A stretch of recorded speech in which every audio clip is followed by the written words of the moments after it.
biggest mistakes you see in screenplays over and over again? I would say that the first one is formatting. I hate when I open a script and I immediately know you don't know how to write, Then it comes down to, very passive voice, and it's all is, are, or ing and things like that. They're just not moving the story forward. But then it comes, to bigger things, those are just like the very few things that you notice, you open it and you kind of like skim and you're like, oh, they don't know how to format. They are not using, active tenses. But then when the characters are not fleshed out, that's one of the things I immediately see. Or when the protagonist's goal doesn't connect to the turning points, where there's no clear central conflict and you're just kind of giving me vignettes of scenes that are not connected and they're not leading to something. I think that dialogue where all of the characters sound the same is another thing I see a lot. And granted, that's one of the hardest things I believe for writers is to nail dialogue and make characters sound different, because obviously everyone talks just one way. So it's hard to kind of talk like different people, but that's an art form that you really need to work on and people watch, and study the grades and how they do it and how they make the characters sound different, and why writing a character bio is so important, because that's where you can figure out how they say things different, I think that those are like the biggest things I say I'd find. But then if we go deeper into little things, the antagonist is not fleshed out and they're just the stereotype of the bad guy. Or the supporting characters are sort of forgotten, just very one note. Like, if you want a good script, all of those should be good fleshed out characters, especially in television, because then we'll see the characters over time. So they need rich backstories that actors want to play those roles. I always say it like that to, to writers when I'm giving them notes. I'm like, all of the supporting characters that you have is just don't have personalities. Like, think of the actors who are going to play these roles. You want great supporting cast that it's going to bring life to it. Do they want to play these roles that they all look and sound the same? Probably not. So think of all of the great supporting characters from TV shows and try to think of ways where you can make the best friends more interesting. For example, Will and Grace.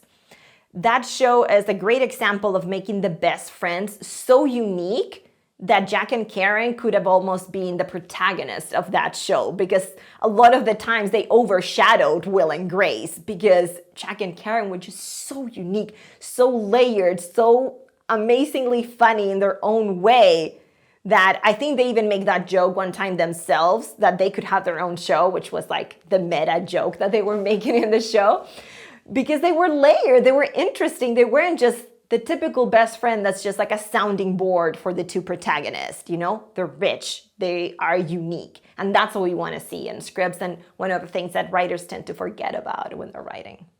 How common is it for you to read screenplays that are too short?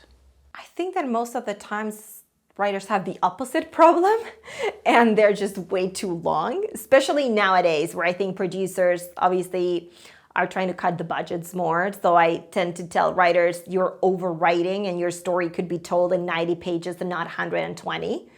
I'd say that most of the times is that. It's rare when I say you need more pages or your story shouldn't be, a half-hour show and should be an hour-long show. I think it's the opposite.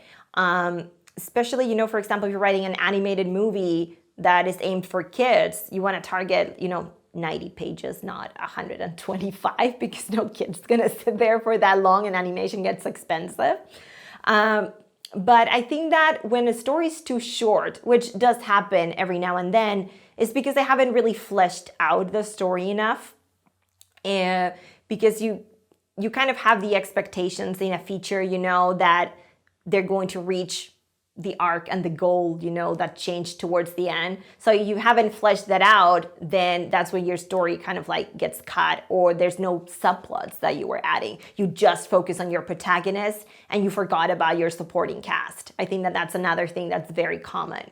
So make sure to include those other important characters that are not the protagonist, but should also reflect, the themes of the story or what your protagonist is going through. And maybe that can actually add to that arc of your protagonist. What are some do's and don'ts as it relates to world building? I think that the world needs to be established from the very beginning and the rules need to be clear. So one of the problems I see in scripts very often is when the world is not well established and then things start happening later on that were not planted.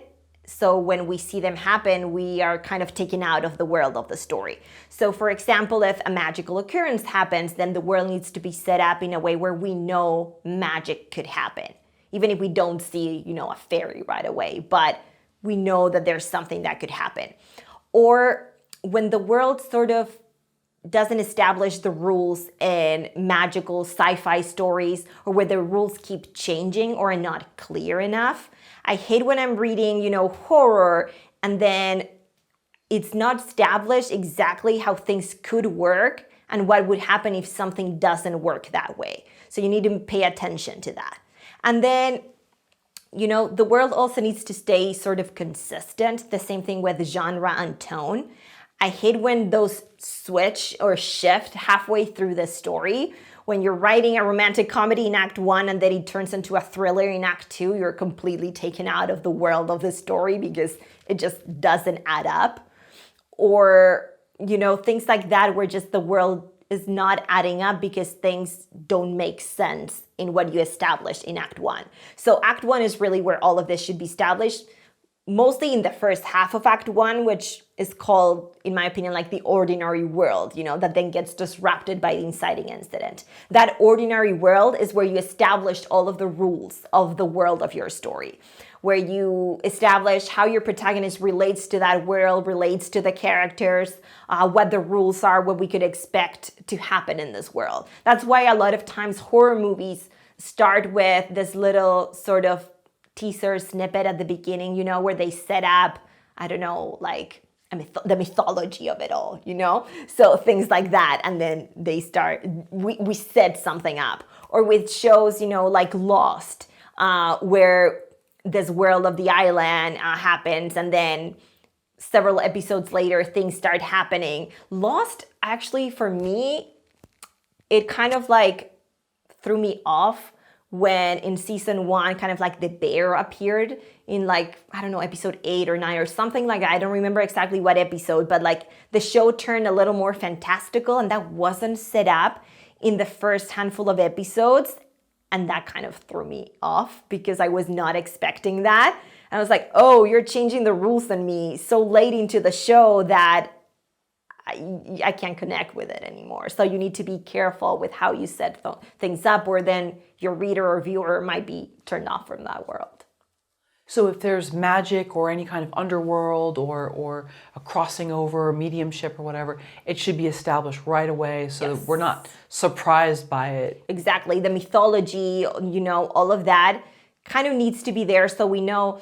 And it doesn't have to be necessarily obviously magic or things like that. But for example, if the world of your story is a gritty cop show, set it up like that from the start, Don't just then introduce something else. Or if they're all good cops, we need to understand what the show is about and what the dynamics are and how things work within that world. Like, for example, Sons of Anarchy, it's all about family and the life of gangs, and by gangs. So we understand from the beginning, and that's a show that's very heavy on world because it needs to introduce this world that we haven't seen on TV really before the show came out, Then the spin-off happened with Mayans, but Sons of Anarchy was original in that we hadn't really seen that world on television, but there was a lot of world building. And there was nothing magical or rules like that, but the rules were about how the gang operated.